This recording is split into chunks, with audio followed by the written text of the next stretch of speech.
Hello, my name is Rosie, and today I will be discussing the key concept related to the multiliteracy in early childhood education, drawing on the two peer-reviewed articles and relevant theoretical perspective.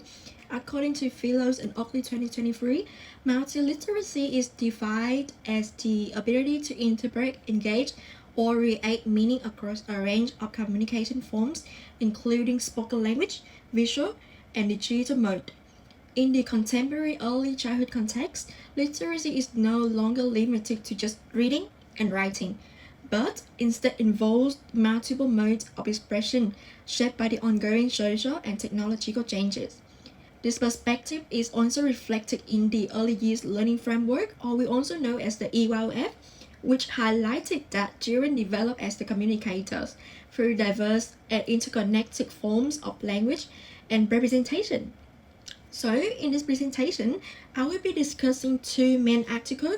The first one is called Literacy Learning in Infant Toddler Programs, Practice Architectures as a Lens for Examining Educator Pedagogies by Rose and Nicholas 2022. The second one is called Theater Motivational Scaffolding and Preschoolers Motivational Trigger in the context of late full learning of the multiliteracy and digital skills by the Olonens and Kangas 2024.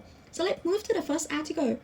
So the first key point is the importance of place-based learning in literacy development.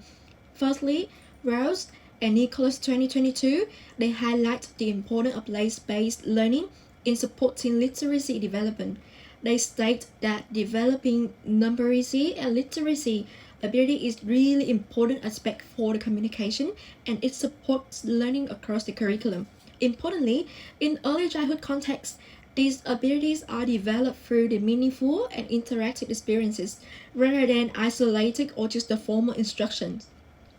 The study emphasized that place-based learning provides rich opportunities for children to develop the oral language, sympathetic thinking, and early narrative skill, which form the foundation for later literacy development. It also aligns with the EYF, which positions place as a central context for communication and literacy learning. It also according to the AGDE 2022. So, literacy is not something that is simply taught directly, but rather something that emerges through play and interaction. So, the second key point is that educators believe significantly in flow literacy practices. Author et al. 2025 highlight that educators are currently experiencing increasing pressure to adopt more formal and scholar approaches to literacy. It is often described as the phrase schoolification of the early childhood education. As a result, educators might prioritize formal or print-based literacy practice, such as the phonics or the letter recognition, over the broader or multimodal approaches. It is evident in Rose and Nicholas 2022 study, where some educators they rely heavily on the phonics inspired expressing a broader understanding of the literacy for children. It can limit children's engagement in meaningful and creative literacy experiences and reduce the opportunity for the exploration. And the third key point, practice architectures influence literacy pedagogy. So the third key concept discussed in the article is the practice architectures, which explain how educators' practice are shaped. Rose Nicholas 2022 identify three main key influences. The first one is the cultural discursive factor, which related to the ways of thinking or talking about literacy. The second one is material economic factor, including resources, time, environments. And the last one is the social political conditions, such as the organization's policies, rules, or the social expectation or the institutional norms.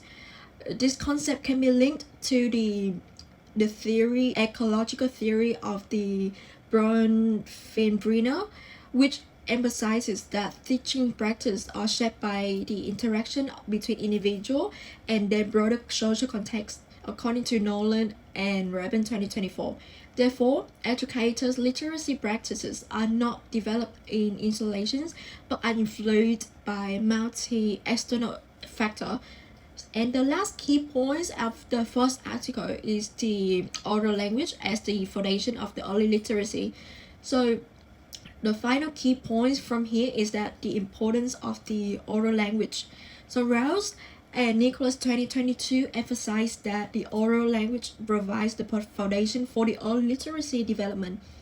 Through the speaking and listening, children begin to understand how language works. So in a place-based environment, children engage in the rich language experiences, allowing them to connect spoken and written forms of the communication. Additionally, the authors highlight that literacy for toddlers is completely multimodal, emerging through the gesture, gait, movement, simple plays, or the oral language.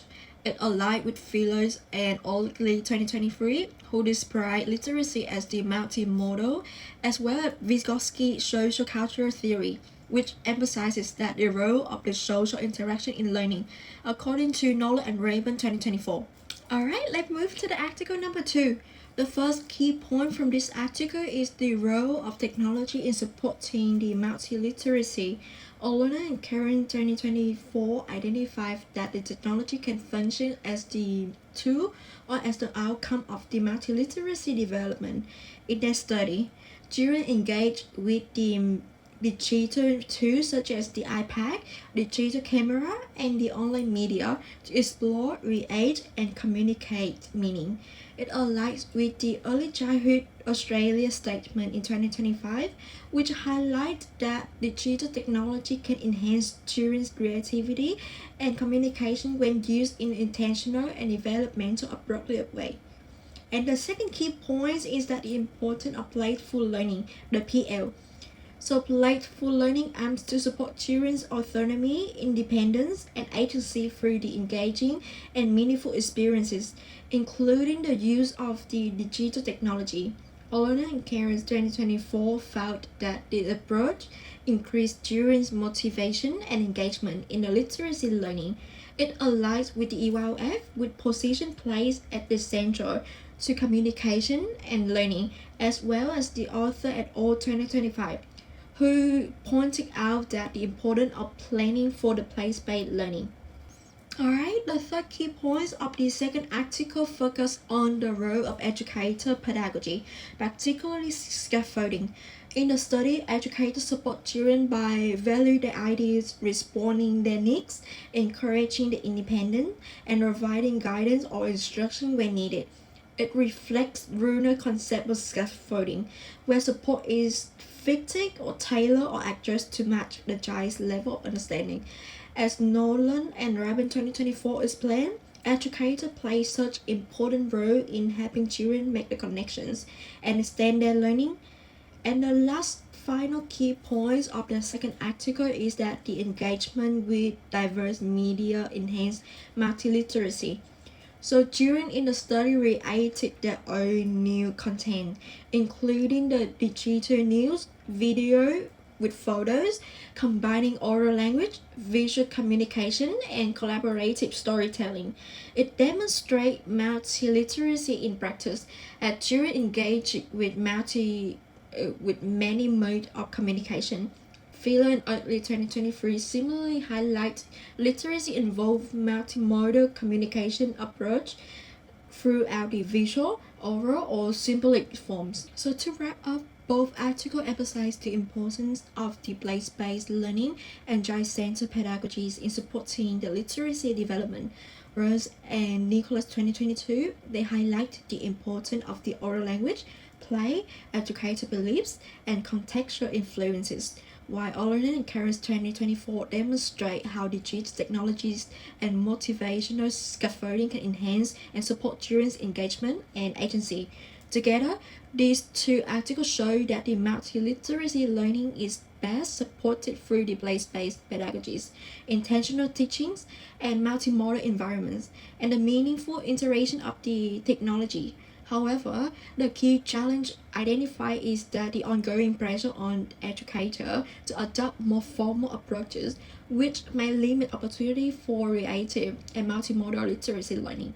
Overall, the findings reinforce my literacy development in the early childhood education teaching is social, interactive, multimodal, and should be supported through the responsive and place-based practice.